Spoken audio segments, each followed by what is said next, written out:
K-Pop Demon Hunters, ou Guerreiros do K-Pop, é um filme de animação e de ação barra musical que até por onde eu entendi, ele foi produzido e publicado na Netflix e exclusivamente na Netflix, sob a direção de Chris Aferrants e Meng Kang. É um filme que critica muito fortemente a idolatria das pessoas quanto a artistas nesse meio pop, musical e tudo mais. O plot do filme é um grupo de 3 garotas que são responsáveis por proteger as pessoas, que através da música barra poderes espirituais dela, elas cuidam, protegem as pessoas do mundo normal e as suas almas. E do outro lado tem os demônios, que querem atacar e matar as pessoas e pegar as almas delas. Passaram-se as gerações e está agora o filme se passando nos dias atuais. Esse trio de mulheres responsáveis pela proteção da humanidade é um grupo de K-pop. É muito interessante como ele explica, ou melhor, ele apresenta a esperteza, vamos colocar assim, dos demônios de fazerem todo o possível para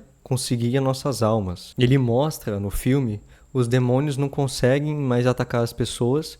Aí o grupo principal dos antagonistas, que são 5 demônios em forma corpórea de homens, fala assim: nós precisamos de uma nova estratégia para conseguir ir atrás dessas pessoas nos dias atuais. E o que eles fazem com essa nova estratégia? Eles formam uma boy band, um grupo musical de garotos. Eu quero aqui dar uma ênfase, em especial, à música do filme, que acredito seja a parte final dele, que é a chamada Your Idol, ou Seu Ídolo. É muito interessante você assistir o filme sabendo a letra da música, que lhe deixa muito explícito assim na cara. Não sei se foi uma intenção dos diretores desse filme fazer essa apresentação alegórica, colocando de uma maneira geral o trio de garotas representando a religião como um todo, não necessariamente definindo uma como o cristianismo ou shintoísmo, e do outro lado colocar que seria a representação de Lúcifer ou do diabo. Acho muito interessante como foi colocado no filme, mostrando de maneira literal barra metafórica, onde o grupo de demônios intitulado Saja Boys faz uma apresentação ao público e na letra eles dizem: rezem para mim, aí tem a voz de fundo, dia da ira, reze para mim agora, aí nele, reze para mim agora, vocês vão se transformar, reze para mim agora em cinzas, rezem para mim agora amaldiçoado, rezem para mim agora eu vou, rezem para mim agora queimar em chamas. Rezem para mim agora eternamente. Vou ser seu ídolo. Quando eu vi essas letras, que foi uma coisa que eu fui atrás depois de ver um vídeo de acho que um psicólogo reagindo a esse vídeo, vou deixar o vídeo na tela, eu achei muito interessante que ele dá a opinião dele falando sobre essa psicologia do ponto de vista quem está assistindo, a psicologia utilizada na música para atrair as pessoas, para gerar mais desejo das pessoas pela música. Não sei se o filme faz uma alegoria criticando barra alertando as pessoas sobre a idolatria de artistas com a intenção de lembrar-nos, por exemplo, do segundo mandamento, não terás outros ídolos, que é uma coisa que na nossa geração, nos dias atuais, parece que está explodindo a cada dia. As pessoas ficam fazendo coisas loucas, assim, para ver uma pessoa cantar e dançar num palco, ficar horas na fila, amando barraca, passando a semana antes para arranjar um lugar na fila. Mas eu acho muito legal, porque quando eu vi isso, na hora eu lembrei de vários outros vídeos, assim, piadas religiosas. Por exemplo, tem um vídeo, eu procurei aqui, mas eu não consegui achar para colocar no vídeo, que é bem assim, tem 2 pessoas na cena. Uma mulher fazendo o papel de Eva e outra pessoa fazendo a figura do diabo enquanto em sua forma de serpente. O diabo oferece a fruta, que geralmente é representada por uma maçã, não sei de onde decidido que é uma maçã, que tecnicamente não fala qual fruto é, mas isso é um papo paralelo. E ele oferece e fala assim: coma essa fruta e você terá o conhecimento assim como Deus. Aí vem a piada. Então por que você não come? Aí ele fica em silêncio fazendo cara de tacho.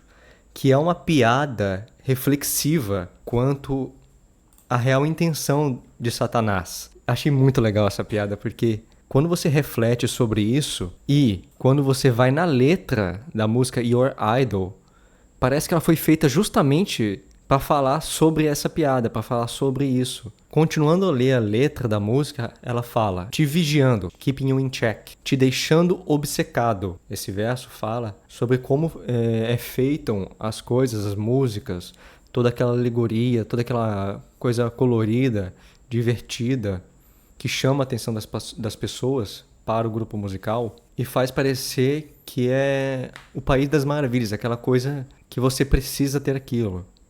Continuando, coloque minha música para tocar várias vezes. Não vai parar na sua cabeça. Ele aponta que a música é intencionalmente feita para ser aquele chiclete que fica na sua cabeça andando e andando e repetindo. Porque assim como para a religião / salvação, abre aspas, a fé vem pelo ouvir, é utilizada essa mesma estratégia para puxar a pessoa para o outro lado. Acho isso muito inteligente. Aí continua, toda vez que doer, aqui eu acho que é uma metáfora falando de quando você se sentir ruim com qualquer coisa na sua vida, toque outro verso. Quer dizer, quando você se sentir ruim, venha até mim, escute as minhas palavras. Não escute as palavras de Deus, não procure ler a Bíblia. Não ouça a palavra dele. Posso ser seu santuário. Eu quero que você preste a mim culto. Eu acho isso muito legal. Minha nossa. Que, de novo, respondendo aquela piada, por que o diabo não comeu a maçã se ela traria o conhecimento do bem e do mal?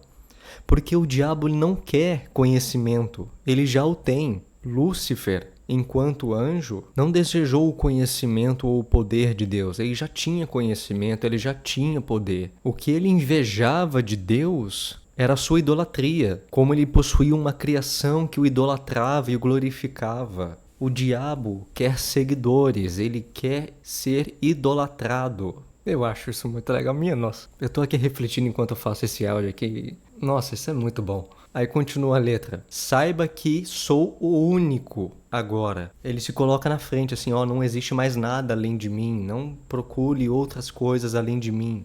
Venha até mim. Vou te amar mais quando tudo pegar fogo. Quando as coisas derem errado, quando tudo parecer errado, eu vou estar lá. E de fato, o diabo sempre está perto de nós. Mas nós devemos buscar o outro lado, nós devemos buscar salvação. Em momentos de aflição, devemos clamar a Deus. Mas o diabo se coloca na frente. Não, eu estou aqui mais perto de você. Eu estou ao seu lado quando tudo der errado.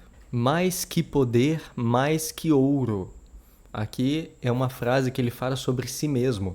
Eu não quero poder, eu já tenho. Eu não quero ouro e riquezas, eu já as tenho. Lembra daquela passagem da Bíblia onde Jesus, estando no deserto, após 40 dias em jejum, ele teve fome? E então, novamente, o diabo vem a encontro e oferece pão, oferece comida. E aí ele responde, não só de pão viverá o homem. Leva Deus ao topo de uma catedral, uma igreja, um monte, não lembro. E ele fala, veja todo esse terreno, todos esses reinos. Tudo isso me pertence e pode ser seu. O diabo já tem o ouro, ele já tem o poder, ele já tem tudo que é material nessa terra. O que ele quer e está sempre buscando e está indo atrás são as pessoas, as suas almas. Ele quer se colocar na posição de figura a ser idolatrada, assim como Deus é. Sou o único que ama os seus pecados. E aqui o verso aponta uma tática psicológica que é induzir você a fazer o errado dizendo o certo, ou falando uma mentira falando o certo, não lembro ao certo como é a definição disso. Mas ele diz, eu sou o único que vai amar seus pecados. E de fato, os pecados são abomináveis diante de Deus. Quando Jesus foi crucificado, todos os pecados do mundo estavam sobre ele naquele momento. E por causa disso, Deus virou o rosto para o seu próprio filho. Aí o diabo está lá dizendo, não, eu vou amar os seus pecados, eu vou amar você mesmo assim. Me idolatra, olha só como eu sou bonzinho. Nossa, é muito legal essa crítica. Sinta minha voz entrando na sua pele. Aí de novo faz aquela referência, a fé vem pelo ouvir. Ouça minha voz, tenha fé em mim, acredite em mim, me idolatre. Escute, porque eu sei que você está ao meu lado. Na verdade, é Ele que está sempre ao redor de nós, infernizando a nossa vida.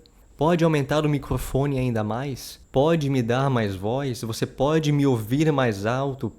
Você pode fazer com que minha voz seja a única que você vai ouvir e ficar na sua cabeça? Me dê seu desejo. Eu vou satisfazer seus desejos, as suas vontades. Olha só como eu sou bonzinho. Posso ser a estrela em quem você se apoia. Ele oferece a mão e fala assim: olha só, estou te oferecendo a mão. Eu sou o seu ajudante, confie em mim. Nossa, é muito bom. Meu Deus, que bom! Sendo tomado pelo seu êxtase. Não consegue desviar o olhar. Aqui eu acho que ele faz uma referência à pornografia, a drogas entorpecentes, outras coisas assim que nos tiram a razão e nos fazem desviar assim, querendo mais. Acho que dando aquela alfinetada, talvez, falando de igrejas ou de denominações em que fazem o culto ser um grande show, onde a adoração deixa de ser uma fé racional e passa a ser apenas uma grande emoção feliz, uma grande festa, algo que só dá êxtase. As pessoas só vão para as suas denominações porque lá é divertido, lá tem musiquinha, lá tem festa, lá tem pula-pula. O som é alto, os músicos tocam com grande fervor, que aquilo é o motivo de você estar indo para lá. Você não está indo ao templo para prestar culto, você está lá para ver um show. Você não sabe que estou aqui para te salvar? Aí ele novamente se coloca na figura de o Salvador, né? Não há outro além de mim. Eu estou aqui, venha até mim. Minha estrada é larga, é fácil, é só você vir. Agora estamos correndo fora do controle. Agora nós estamos conseguindo fazer o que queríamos, que é trazer você para o nosso lado. Sou tudo o que você precisa. Vou ser seu ídolo. Aí ele continua mais na frente na letra da música. Uma fama brilhante. Continuem gritando, sou seu ídolo. Obrigado pela dor, porque isso me fez viralizar. Febre que não passa, te fazendo acreditar. Para mim vocês são como crianças. Não deixe transparecer, esconda bem. A dor e a vergonha, mantenha elas fora de vista. Sua obsessão me alimenta minha conexão. Nesse momento me dê toda a sua atenção. Esse trecho me fez lembrar muito daquelas ARMYs de K-pop. Geralmente é o nome dado àquelas figuras de garotas adolescentes que são perdidamente loucas pelos seus ídolos de K-pop, que fazem tudo por eles, tem discussão na internet. Nossa, essa música e esse filme, assim, nossa, é um soco, assim, um atrás do outro quando você presta atenção nesse subtexto, porque a grande alegoria que ele mostra na frente, o que é exibido na tela, é um filminho de animação, 3 garotas, entre aspas, mágicas, musicais, lutando contra uma boy band num palco de K-pop. E o subtexto por trás é essa crítica das pessoas idolatrarem artistas. E aí volto a mencionar o vídeo do psicólogo ou psiquiatra, que ele fala sobre isso. Você precisa ter uma base bem fundada, porque senão qualquer coisa assim muito bem apresentada parece ser a melhor saída, parece ser o caminho certo para você ir. E aí mais à frente na letra: agora estou vivendo em sua mente. Ele comenta dessa repetição da voz dele falando na sua cabeça, sempre falando, cochichando no ouvidinho. Já é tarde demais, agora você é meu, vou te libertar. Essa parte é muito interessante, porque ele sempre coloca: não, você está se acorrentando, você está preso. Religião é algo que prende você. Nossa, coitadinho de você, você está sendo oprimido. Você não pode fazer isso, você não pode fazer aquilo. Eu sou o seu libertador. Nossa, é muito bom essa crítica. Quando você for parte de mim. Eu acho interessante que nessa parte do filme, da apresentação, tem acho que o telão mostrando a chama do fogo, representando o inferno crescendo cada vez mais. Me assista colocando seu mundo em chamas. Ele falando já de o mundo está caindo em direção ao inferno, sendo tomado pelas chamas, sendo tomado pelo seu êxtase, não consegue desviar o olhar, ninguém vai vir te salvar, agora estamos correndo para fora do controle. Você está de joelhos, vou ser seu ídolo. É que ele já volta a falar de novo do desejo dele pela adoração das pessoas. Isso aqui me fez me lembrar de um vídeo. O vídeo, ele é americano, se eu não me engano, ou algo assim, que ele faz essa crítica também muito, muito legal, que ele fala literalmente. Tem uma pessoa na cena principal, ele tá num cenário de uma igreja durante, acho que um momento de louvor, é o que parece, e ele fala da estratégia do diabo para conseguir as pessoas, para idolatrá-lo, que é muito legal. Que ele tá tipo se mostrando todo marrento, assim, todo bonitão, todo bem arrumado. Aí ele fala: se eu fosse o diabo, eu faria as crianças desde cedo verem divisão racial como algo normal. Se eu fosse o diabo, eu me infiltraria nas escolas onde eles passam mais de 12 anos de suas vidas e implantaria em suas cabeças a incerteza e a segurança em suas mentes, roubaria seus corações. Acredito que seja também uma acusação para aquela agenda do coletivismo, onde tem seu subgrupo do comunismo, que fala da implementação de ideias comunistas na cabeça das pessoas desde cedo na escola. Seus pais são pessoas ruins, seus professores são ruins, os seus empregadores são ruins. Aí ele continua no vídeo: se eu fosse o diabo, eu ia fazer algo que eu tenho planejado, é o plano perfeito.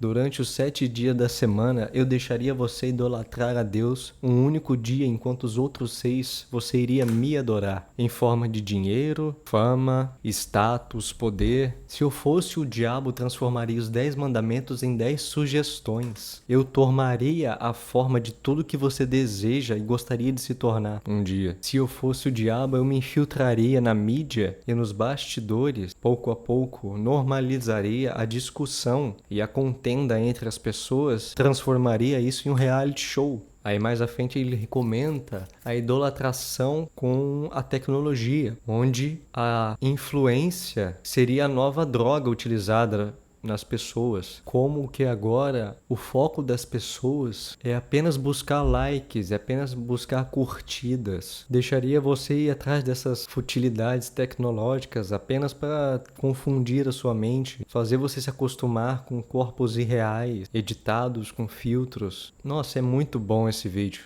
Ele comenta como se infiltraria no sistema, no governo das nações, fazendo os líderes pouco a pouco abrirem espaço para pouco a pouco implementarem essas coisas no dia a dia das pessoas, fazendo o que era antes abominável se tornar uma coisa comum do cotidiano. Tem um outro vídeo muito legal também, que é uma animação 2D muito antiga, ou nem tanto, não sei ao certo a sua data de lançamento oficial, que se não estiver errado, no Brasil foi intitulado como Chicken Little, O Céu Está Caindo.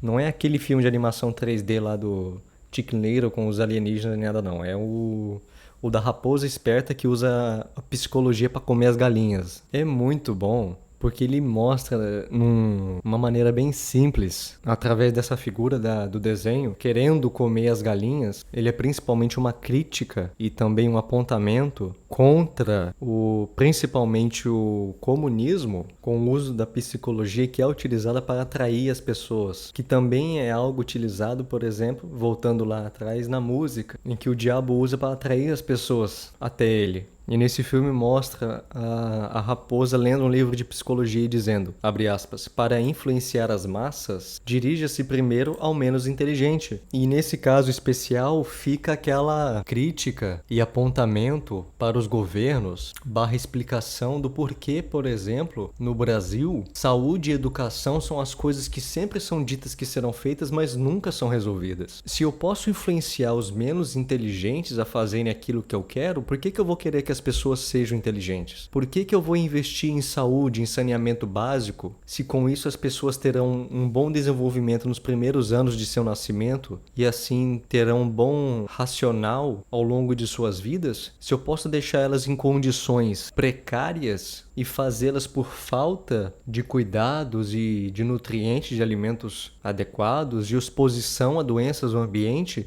deixá-las estúpidas. Por que o Brasil é um país em que a média de inteligência das pessoas, a média de QI 83. As pessoas não são, entre aspas, mais burras que um chimpanzé, um macaco, porque as pessoas estão mais preguiçosas de estudar. Também, mas é porque desde muito tempo elas já são condicionadas a não se desenvolver intelectualmente. Se você não tem um bom desenvolvimento, você não desenvolve pensamento crítico. Tem um vídeo de um corte de um rapaz também muito inteligente, que eu não lembro o nome, que ele estava num podcast. Aí ele fala dos pormenores aquele asterístico que fica na nota de rodapé. Aí ele explica que nessa média significa algo por volta de 70% da população brasileira. Quer dizer, 7 a cada 10 pessoas no Brasil tem um QI 83. São, entre aspas, mais estúpidas que o macaco. E se a pessoa não é bem desenvolvida intelectualmente, ela é fácil de ser manipulada.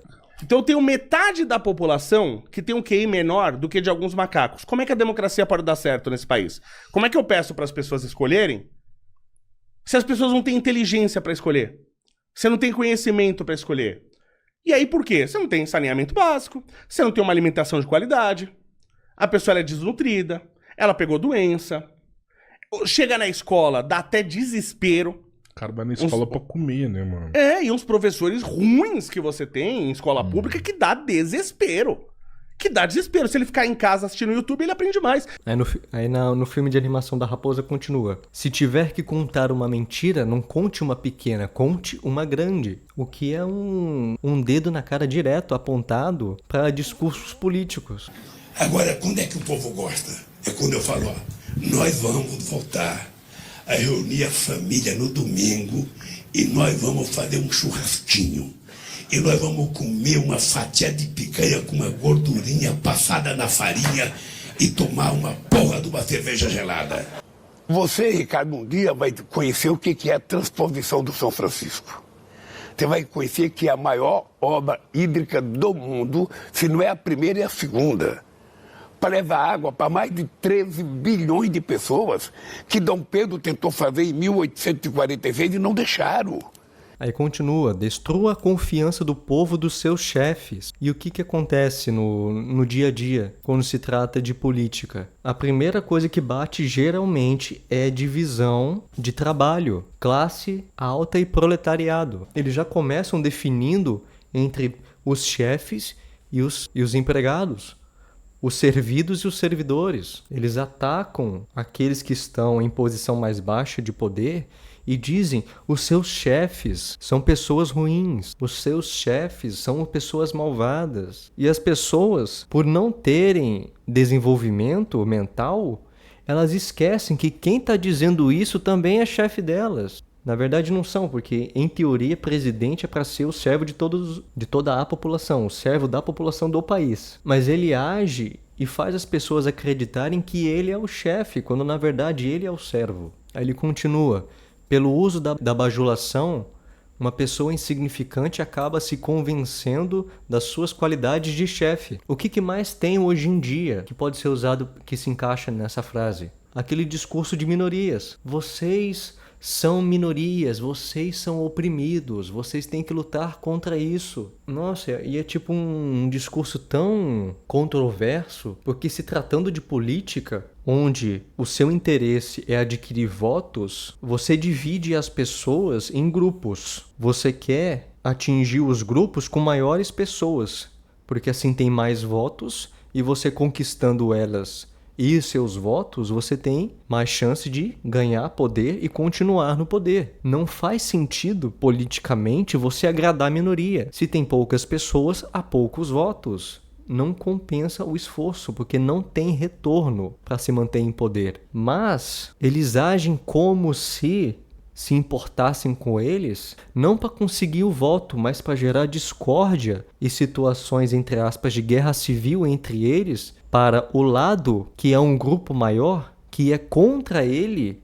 entrando em confusão com esse grupo. Os governantes estão dando poder a pequenas minorias para não conseguir o voto delas, mas para fazer delas de massa de manobra para atacar os grupos maiores que são contra eles. E voltando ao tema principal desse vídeo, das guerreiras K-pop e a crítica à idolatria de de astros. Todas essas coisas que eu falei agora, apesar de terem caminhado do meio religioso para o meio político, você percebe que essas coisas, na verdade, estão andando uma do lado da outra. Elas não são tão diferentes assim. Da mesma forma que no filme apresenta através da letra Your Idol, mostrando como o diabo, através das suas artimanhas e uso de psicologia para trazer as pessoas para o seu lado, para que ele seja a figura de idolatração, ele serve também para apontar esse lado que é utilizado na política também. Uma recomendação que eu quero fazer aqui é o livro A Revolução dos Bichos, de George Orwell, que é muito, muito, muito bom esse livro.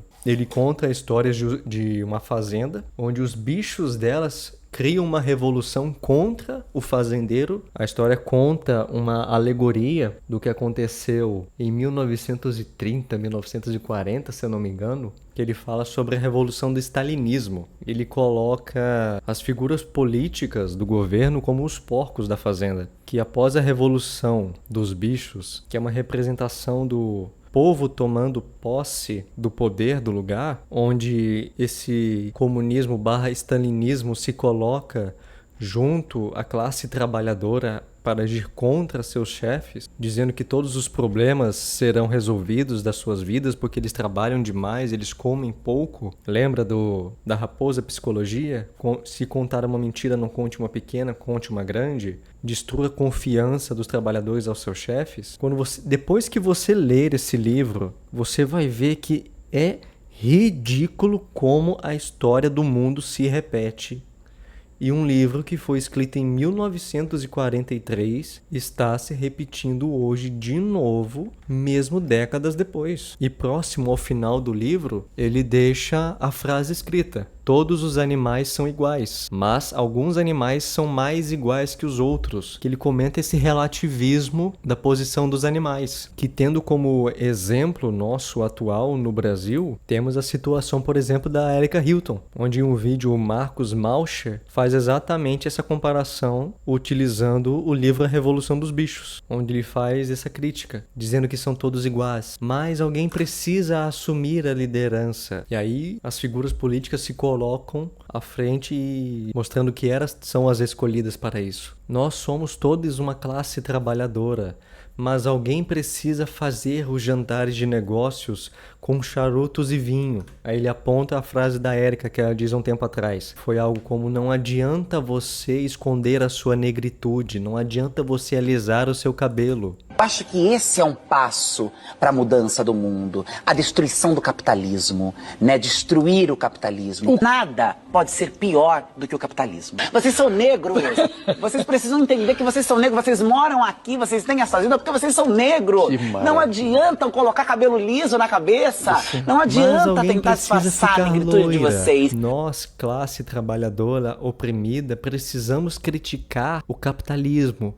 Mas alguém precisa posar para as capas de revista capitalistas. Alguém precisa ir ao show da Beyoncé em Paris. Alguém precisa usar o dinheiro público para contratar maquiador como assessores parlamentares, para que assim eu possa lutar pela causa de vocês, pela nossa causa, classe trabalhadora negra ou minoria oprimida. Nossa, quando você vê essas coisas, você lê o livro, você entende como tudo não passa de uma repetição. Você pensa, por que eu não aprendi isso antes? Enfim, não quero me estender muito nesse vídeo. O que eu deixo de conclusão é: assistam o filme do K-Pop Demon Hunters, Caçadoras do K-Pop, é muito bom. Leiam o livro A Revolução dos Bichos, é muito bom. Assistam a animaçãozinha de 8 minutos sobre a raposa usando psicologia para devorar as galinhas, também é muito bom. Vejam aquele vídeo do cara dizendo: se eu fosse o diabo, eu faria isso e aquilo. Nossa, só leiam, só assistam, só vejam. Nossa, é muito bom. Enfim, deixem nos comentários a opinião de vocês, o que vocês acham do filme, o que vocês acharam da música, do Soulja Boys, do filme. Deixe aí nos comentários se você já teve esse marco na vida de vocês de entenderem o mundo da política, em que tudo é muito mais fácil de se entender do que parece. E se vocês perceberam também essa alegoria no filme Demon Hunters, se vocês também perceberam isso ou têm uma opinião diferente no filme. E eu quero deixar como recomendação também alguns vídeos do Gaveta, que ele fala mais sobre subtextos em filmes, ele fala sobre tom de filme também, ele comenta sobre isso em alguns vídeos dele. É muito bom também se você quiser entender mais dessa parte técnica e por trás dos bastidores na produção de uma mídia. Recomendo também, é muito bom. E é isso. Quero agradecerem por terem chego até aqui e até!